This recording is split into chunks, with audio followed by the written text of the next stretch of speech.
Hey, good morning, everyone. And those of you on Epoch TV, you have to forgive us. We just updated the website and it's having some issues, by the way. But glad to have you all here.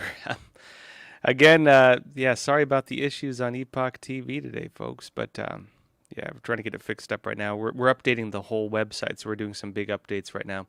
But I want to talk to you about something interesting, which is we've been talking a while about the anti-woke protests and about how different organizations are, well, kind of on the run from conservatives who are just plain old refusing to buy what they have to offer. Anheuser-Busch, kind of they're trying to play both sides still. They joined the gay pride parades when you had the gay pride people walking down the streets of New York shouting, "We're here, we're queer, and we're coming for your children." And we're stripping naked and bathing in the fountains in front of kids and riding bicycles naked and showing their genitalia to children. It's not a good image for Bud Light, given the bad image they already have. And so, what do? Simultaneously, while they're supporting that, they go and then they try to create this commercial of people being goofballs ahead of summer, like can't get in their hammocks properly and so on, and people are fed up. Now, where are things at? And I should be clear, the issue with a lot of the gay pride stuff is more that people are concerned it's coming for their kids. And so, walking down the street saying we're coming for your children is what I think people are most concerned about with that. That being said, though, let me show you what's happening now, because frankly, it looks like Bud Light has lost the war or lost this battle. And very likely they're not going to be the first big company to fall. They have lost roughly a quarter of their business, and that quarter of their business is not likely going to be coming back, at least not in the foreseeable future. Let me show you. Epoch Times says Bud Light will permanently lose nearly a fourth of its business, according to analysts. And it says some of Bud Light's problems in the wake of a boycott over its partnership with Dylan Mulvaney, the trans influencer, could be permanent, according to an analyst in a new note about the beleaguered brand. And they said, quote, "We believe recent underperformance implies a permanent reduction in ABI's U.S. business." And Deutsche Bank analyst Mitt Collette wrote in Barron's, referring to Anheuser-Busch. And they added, "Our proprietary survey data suggests these headwinds are likely to fade even if we do not expect the U.S. business ever to fully recover from its current challenges." You hear that, folks? They're saying ever to fully recover. They're suggesting this is permanent. And what does it tell you when a company is estimated to permanently lose a quarter of its business? And I would say this is a conservative estimate, no pun intended with the conservative movement, because I'd say the conservatives are probably going to cut deeper into it. But I'd say it's a conservative estimate because I think it's probably going to be a lot more than just a quarter. Unless guys go to the bar, right? You can imagine a bunch of guys sitting in a bar and they're drinking whatever beers they have, and they order a Bud Light for their friend. By ordering a Bud Light for their friend, or by jokingly stating, "He'll have a Bud Light," they're secretly making fun of their friend. You see, that is now the image Bud Light has. It's not a positive image. That being said, Anheuser-Busch is more than just Bud Light, and they're saying that this is cutting into Anheuser-Busch in its entirety. What does that mean then for this anti-woke movement? Well, it means for the anti-woke movement, essentially they've won. They've won their first major battle, and very likely they're going to pick their next target. I'd say probably pretty soon. Target. Well, speaking of which, Target is probably going to be one of the big ones. But for other companies engaging in these types of practices, associating with their brands with things that have values that their audiences do not support, well, they could face the same fate. And for the investment firms pushing this kind of stuff, they are doing it now, understanding the risks, understanding that their company, the company they're backing and forcing to adopt these woke policies, could be next. And that means the money they put in will be dissolved. Now, a bit more on this. Progressive leaders are being encouraged to buy media outlets to boost the influence, their influence over Americans. Epoch Times also has this story. Get this. A recent report encourages progressive leaders in the United States to buy or collaborate with media outlets and influence channels in order to counter the supposed dominance of conservative media in the country. Like kind of like George Soros bailing out Vice News or the whole thing with BuzzFeed just recently. It says the report released this month characterizes the demise, oh here you go, of left-wing outlets such as BuzzFeed News and the bankruptcy of Vice Media as signs of a time of extreme transformation in the world of news and media. They cite an Economist YouGov survey. And the report notes that liberal or progressive media reaches the lowest share of Americans and reaches less than half of the number of consumers reached by conservative media. It calls for liberal supporters to make more investments in for-profit media companies and social media influencers. Now, if these types of media that cater to far-left ideologies, I'd argue even center-left is not that big of a deal. I'd argue like libertarians are honestly more center-left these days. But I'd argue there's even a market for that. The problem is the far-left ones, and the problem is most of the establishment media have gone very, very, very far left. And they're finding it's not a winning proposition. A lot of companies that are surviving in that field have diversified their coverage. New York Times is like getting involved in sports coverage, and they make a lot of money off puzzles and things of that sort of their iPhone puzzle game and things like this. They're diversifying it all, meaning the old school news business, which is their main business, is not as profitable as it used to be. And why is that? Well, apparently it's because the conservative media are the ones eating into their profits, which is why they're being encouraged now to buy conservative media. I think we can look at what happened to Fox News as maybe some writing on the wall of what that looks like when leftist agendas overtake what was once a conservative media. And we can look at the viewer ratings and so on of Fox, owned by Disney Corp, by the way, and what that may resemble. That being said, let me show you something else as well. Well, briefly on that, I want to explain kind of my take on that. It's terrible what's happening in the media industry, that people turn to news in order to be informed of what's happening in the world. But when news outlets begin serving special interest or are merely existing for the sake of trying to alter people's political viewpoints, rather than try to present them with an accurate picture of whatever is true or false or whatever is good or bad, right? You present information as it is and let people decide whether they support it or not, or decide, which side of the line they decide to fall on. When media begin trying to alter things in an attempt to push one specific narrative, well, that's when you end up with problems like this. Real quick, folks, those of you on YouTube, we're not going to jump to Epoch TV today. We're updating the website, and so sorry, those of you who jumped over from Epoch TV. Yeah, we're having issues today just because, again, we're doing some pretty major updates to the site. Speaking of upgrades, and it'll be good once it's done. But today is the day that they're launching the changes, so hold with us. But we will be doing the full episode on YouTube today. So those of you to YouTube, Rumble, Twitter, Facebook, you get to watch the whole episode. The full hour, in fact, I believe. Let me show you something else. Now, you might have seen my episode last night where I talk about what's happening in Russia. And I give my take on the idea of the attempted coup, what's happening with Prigozhin, what's happening with Putin. My take is this. Now, I think the bigger issue is that the importance of what just took place, what looked like an attempted coup, a march on Moscow, which fizzled out after 24 hours, and Prigozhin and his mercenaries just walked home, and they're being now exiled to Belarus with a hefty payment plan from Putin, probably. As they go into exile in Belarus, and the remaining people who did not get involved in what looked like an uprising or an attempted coup, those people are now being allowed to join the Russian military. They tried doing it before this whole thing. Only about 2% decided to join the Russian regular forces. But as this happened, something bigger took place, in my opinion, and that is a rift has formed between the leadership and the people. And it's these kinds of rifts that don't easily go away.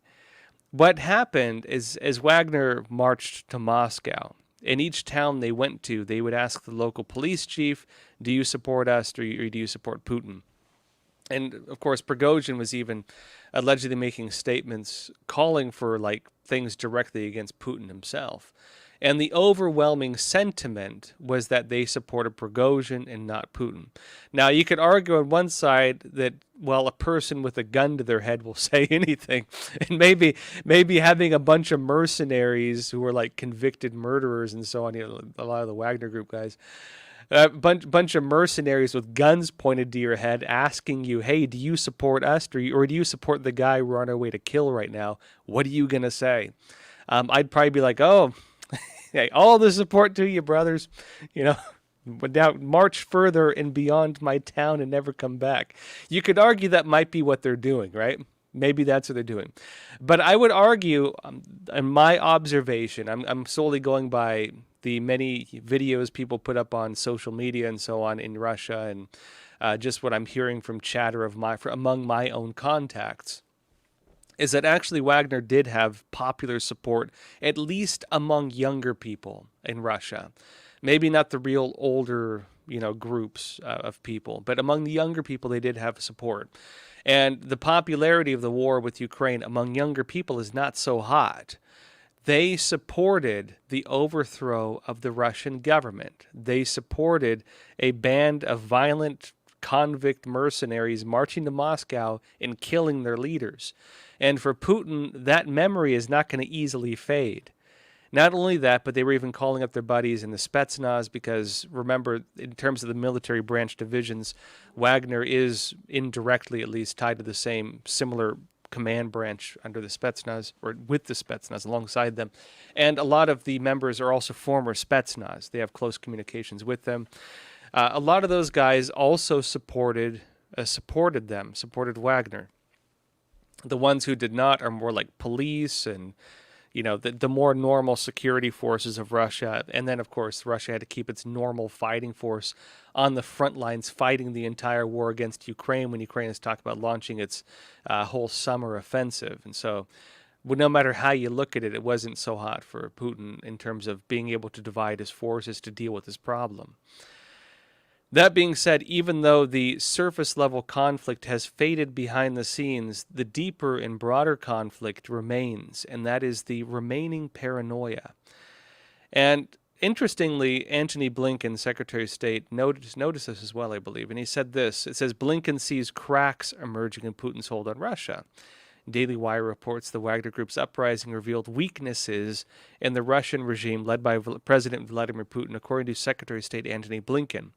Across multiple talk show appearances on Sunday morning, Blinken repeated a similar message about how the brief rebellion is evidence of Putin losing his grip on power. And he said, I think you have seen some cracks emerging that weren't there before. Now, I would actually agree with Antony Blinken on this, although you could argue whatever you want. Yes, there are political interests. Yes, even in America, there are political interests.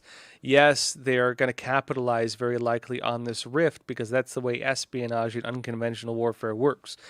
And regardless of however you look at it, you're going to see disinformation not just within Russia trying to push their narratives, but even disinformation from the United States trying to push our narratives on them as well. This is the way modern warfare works, fifth generation warfare. It's the war of words. And so you're going to have many groups trying to capitalize on it. But I'll show you my take on the whole thing in a bit once we jump over to last night's show. Another story here, folks. The Hunter Biden laptop scandal is getting a lot bigger. I haven't done too much on this, and I've been needing to. Text messages have emerged. You might have seen them. Where Hunter, folks, it's bad. It's really bad. It's really bad for Biden, frankly, and bad for Hunter and Merrick Garland as well, the current head of the Department of Justice. Hunter Biden has text messages now being released to the House Republicans currently investigating him that could implicate not only him, but Joe Biden and maybe even Antony Blinken, head of the Department of Justice. And what it shows are things like, for example, Hunter Biden writing in text messages, trying to accept bribes from a foreign government, China in this case, saying, I'm sitting here with my father I'm Joe Biden. I'm sitting here with my father and trying to of course, this is an allegation because we don't know for a fact whether this whistleblower is real or not. We assume it is based on the fact Republicans seem to believe in it, but take it for what it is, right? But this text message really showing what could be serious evidence that, yes, Hunter Biden was selling his father's influence. Yes, Joe Biden was in on it. And possibly even Antony Blinken was in on it. Now, that being said, Hunter's lawyers are like, he was too high on crack to know what he was doing. And I'm not even joking. That's the narrative. That is the narrative coming out now. He's a drug addict. Don't listen to him. That's the actual narrative coming out now. And Joe Biden is now no longer saying that he does not have any awareness of Hunter Biden's activities. He's now saying that he was not involved in Hunter's business activities. And so you can see how the narrative is changing on that front. It also emerged that Hunter Biden, on his tax returns, was writing off his prostitutes. Not even joking. That's the allegation, at least. He was part of some freaky, this is, again, allegedly, take it for what it is. There's some creepy elite sex club that is like that movie Eyes Wide Shut. In fact, I think they actually modeled the appearance after that Stanley Kubrick film. And apparently Hunter was a member. That's what they're claiming, at least. And apparently he was writing it off on his taxes, according to the whistleblower. Again, we haven't yet seen the full evidence of this, so take it for what it's worth. But it's looking really, really bad, folks. Let me go over a bit more of this, then we'll jump into questions, because I want to show you what's happening right now with some of this. Just the News says FBI validated Hunter Biden laptop months before experts claimed Russian disinformation, suggesting the FBI was part of the whole game, and the FBI colluded to rig the elections by covering this up and played a role in sweeping under the rug real information that led to the attacks on journalists and even the censorship of journalists through the medium of government intervention. This is serious because this may have actually changed the outcome of the 2020 elections. And yes, this would be an example of the FBI having played a part in rigging an election. If you look at voter numbers based on who said they would have voted differently had they known about Hunter Biden, the FBI rigged the 2020 elections through this alone. It says months before 51 intelligence experts, the news media, and Joe Biden himself suggested without evidence, you see conservatives using that now too, without evidence, the Hunter Biden laptop was Russian disinformation. The FBI had authenticated the device as belonging to the first son, and prosecutors had expressed confidence its contents had not been manipulated, according to a contemporaneous IRS investigative memo, meaning Hunter Biden laptop is real. The FBI knew it was real. The FBI knew it had not been tampered with, meaning the data on there had integrity. The data on there had credibility. And the data on there was legally sound and could have been used in a legal investigation. Not only did they not act on it, but they allowed for these former intelligence officials like Clapper and all the other clowns, let's call them, the whole band of disinformation experts manipulating our media for political purposes, who wrote a public letter claiming that the whole thing looked like Russian disinformation. And that was then used by the establishment to censor across social media, censor journalists, and sweep the entire thing under the rug to clear the way for Biden in 2020. Now, it goes beyond that as well. Not only was the FBI collaborating on it, not only did the FBI play a role in this, but again, it goes all the way up to Merrick Garland, the head of the DOJ. And the DOJ, remember, FBI is under DOJ. Epoch Times says, new email contradicts Merrick Garland, on Hunter Biden probe as impeachment talk heats up. And it says, House Speaker Kevin McCarthy has raised the idea of possibly opening an impeachment inquiry into U.S. Attorney General Merrick Garland as a new email contradicts Garland's testimony regarding the Hunter Biden investigation. In other words, they're going to try to impeach Merrick Garland. They probably will not have the votes for it, let's be honest with ourselves. But it does send a good message. It does send a good message in terms of clarifying the misinformation the public was spoon-fed against our will, because they censored people who said otherwise. Anyways, folks, I'll keep you updated as this whole thing develops. That says jump into questions. And then after this, of course, I'll show you last night's episode where I give my take on what's happening in Russia. David, and real quick too, we're not on Epoch TV today. We are currently doing a major update on the website. There's some good stuff rolling out. So stay tuned for some big updates on the Epoch TV and Epoch Times website. But yeah, anyways, we're not there today currently. But David A., you said, I heard a commentary that the elites that are pressuring companies to adopt these woke policies welcome boycotts because it hurts the middle and working class, which goes along with their agenda. Do you have any thoughts on that? I disagree with that analysis. I think under some circumstances it works, but I think it goes against their long-term agendas fundamentally. And you can actually see the move away from the ESG label. ESG has become a bad word.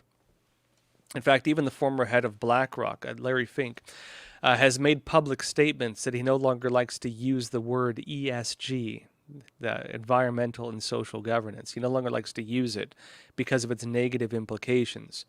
Now, under normal circumstances, I think this is true. Under normal circumstances, you could say that boycotts are temporary, they have no long-term impact, and because of that, it just creates more buzz around a brand. You can look at like Balenciaga, for example, which actually probably did better after the boycotts. It puts them in the kind of the center stage, and it blows up the brands, and they get bigger. And typically, people do not stop buying the products.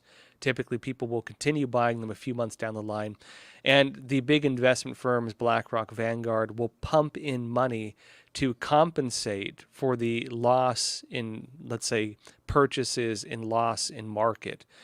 So when you look at the actual market data, you look at the shares of the company, it looks like there's no change.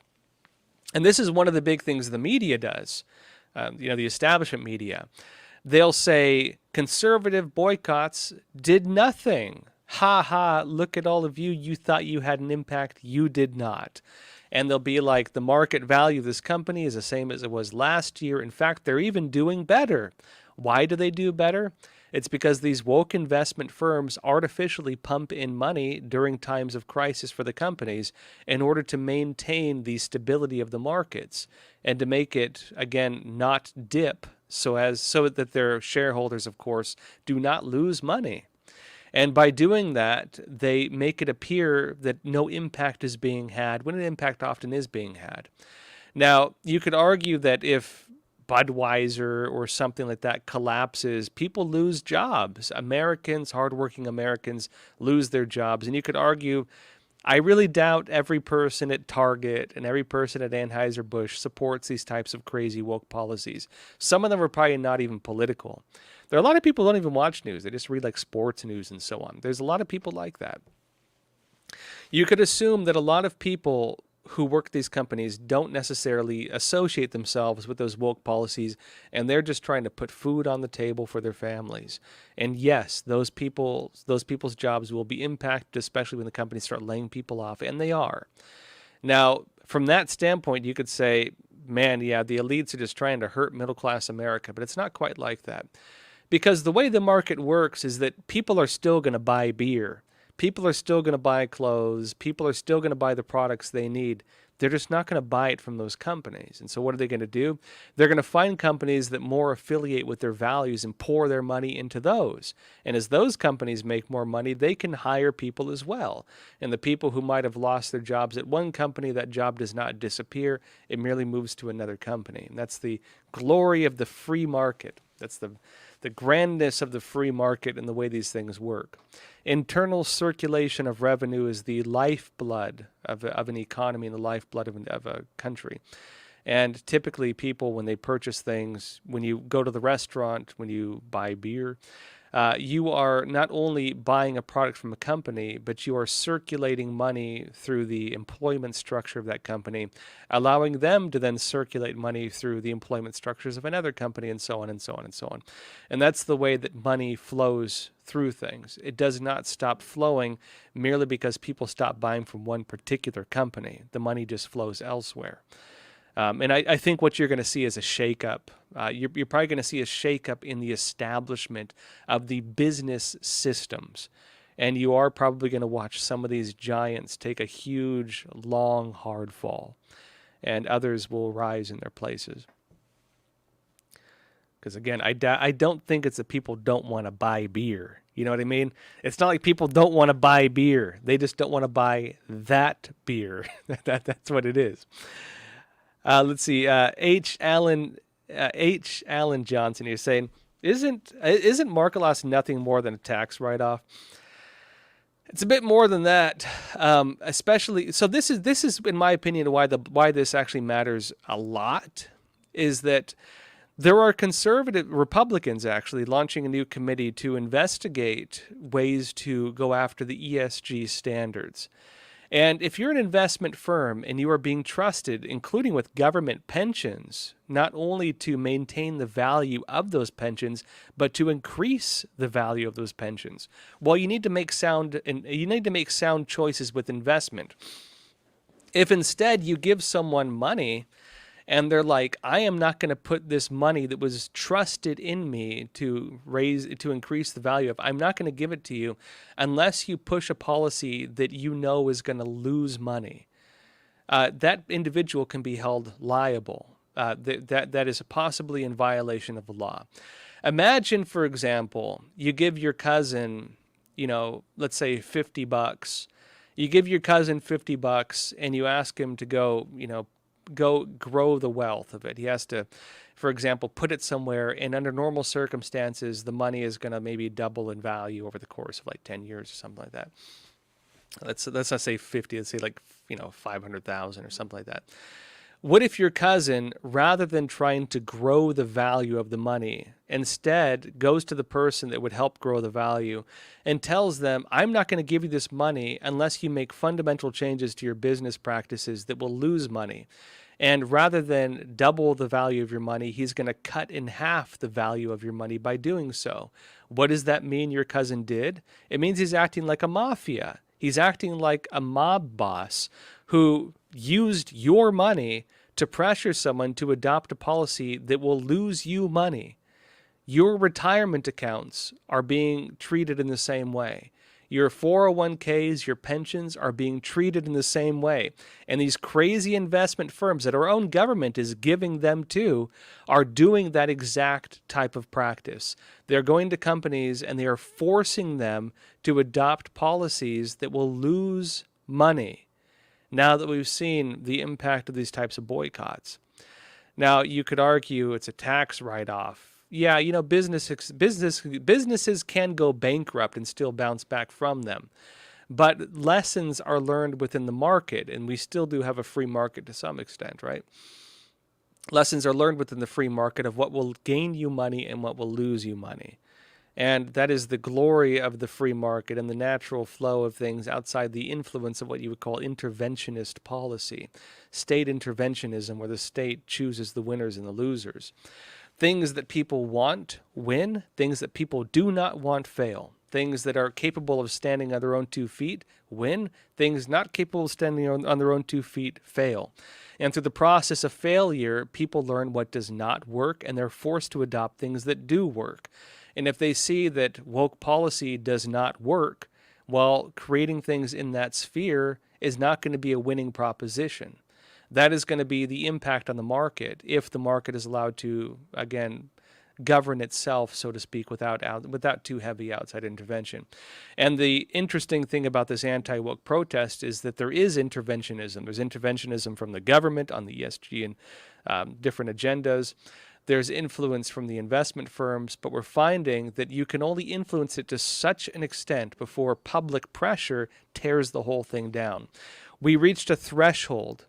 It was a very difficult threshold to reach, but we reached a threshold as a society where the wave of public money was great enough that it could tear down these giants, despite the fact that they did have all these interventionist policies trying to prop them up artificially. Really incredible if you understand how hard it is to tear down something that deeply entrenched within corrupt politics and corrupt business. It's very difficult to do. and really an incredible feat, I think, that is not at its end, it's at its beginning.